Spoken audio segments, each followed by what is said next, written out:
I the first blow, arrogance in the void.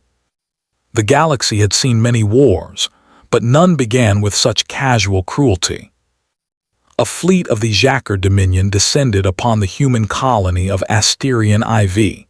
It was a lush world on the fringe of mapped space, a beacon of green and blue. Families lived there, miners carved the mountains, children studied beneath glass domes that reflected the stars. The Xhaker gave no warning. With cold amusement, they shattered the orbital stations first. Debris rained down like meteors, lighting the skies in fire. Cities burned. Whole valleys turned to ash. Civilians screamed into comms, begging for aid that would never arrive in time. On the Dominion's flagship, Admiral Varix observed the destruction. His scaled lips curled into something like a smile. "Fragile things," he hissed, so proud of their small worlds, so unprepared for the weight of empire. One of his officers asked, "Will Earth retaliate, Exalted One?" Varix chuckled, his claws tapping against the command rail. "Earth, they are merchants, dreamers, explorers. They whisper peace while building toys. They are not an empire. They are prey, unaware that the hunt has begun." And so the skies over Asterion IV burned for 3 days. When it was over, nothing but smoldering ruins remained. The Dominion broadcast the slaughter across the galaxy. A message, clear and sharp. Humanity was vulnerable. Humanity was weak. Aye, mockery of the fallen. The galaxy responded with silence. At first the minor powers whispered. Could Earth defend its colonies?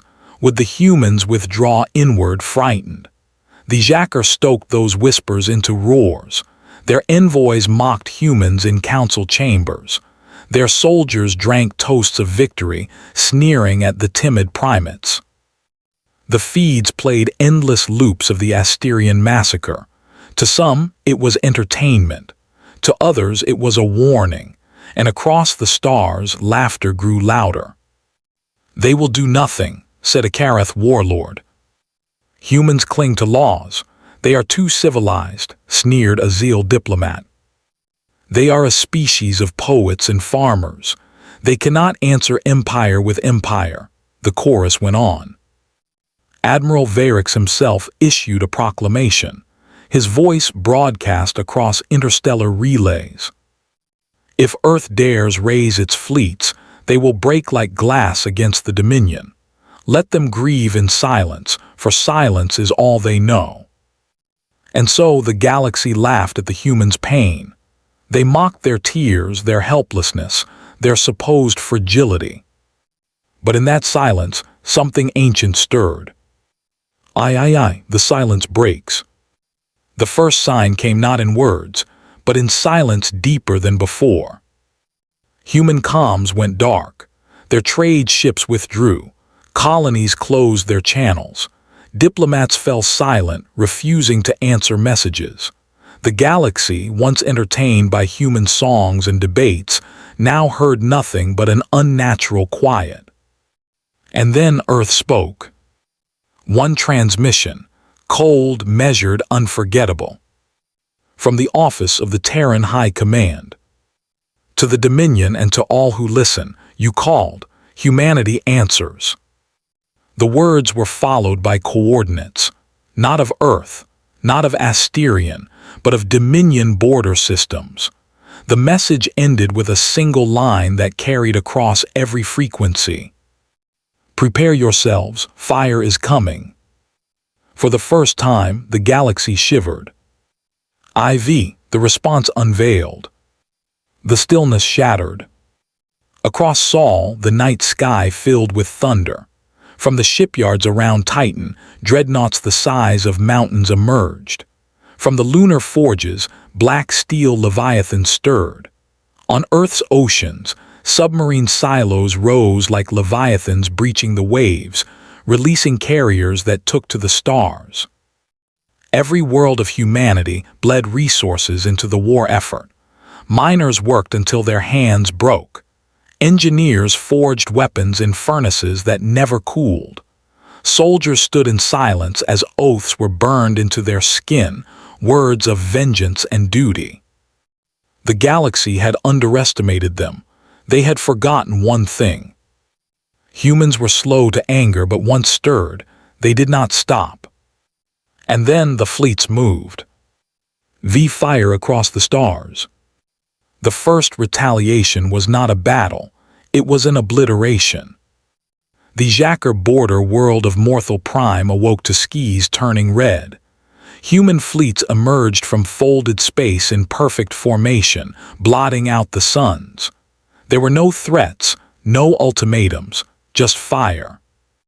Orbital bombardments fell like storms. Entire mountain ranges split open. The seas boiled. Within hours, the Dominion's bastion world ceased to exist. In the Dominion Council, panic spread. This is impossible. No one moves fleets of that size. They were merchants. How do they wield such weapons? They said they were civilized. Why do they burn like this? But humanity did not answer their questions. Humanity answered with annihilation. The storm made flesh. Human fleets became storms that devoured whole sectors. Carriers released legions of drop ships that rained soldiers onto Dominion soil. They did not fight for glory. They fought with cold efficiency, dismantling everything the Dominion had built. Every system that had laughed at Asterion witnessed the impossible. Human war doctrine unleashed.